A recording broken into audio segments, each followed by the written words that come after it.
The infamous Cape storm that we've all been waiting for has made landfall. We've had reports of damaged infrastructure, damaged power lines, no localized flooding as yet, many structures destroyed, roofs ripped off. The Cape Town International Convention Centre's roof was ripped off this morning by gale-force winds. All the schools are closed for today in the province, in the Western Cape. And people have been advised by the government to stay at home so that emergency rescue services and disaster management can use the roads without being hindered by traffic.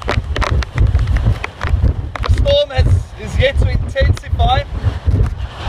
They're expecting it to reach its peak at around 5 p.m. today. So we ought to see much more rain and much more wind.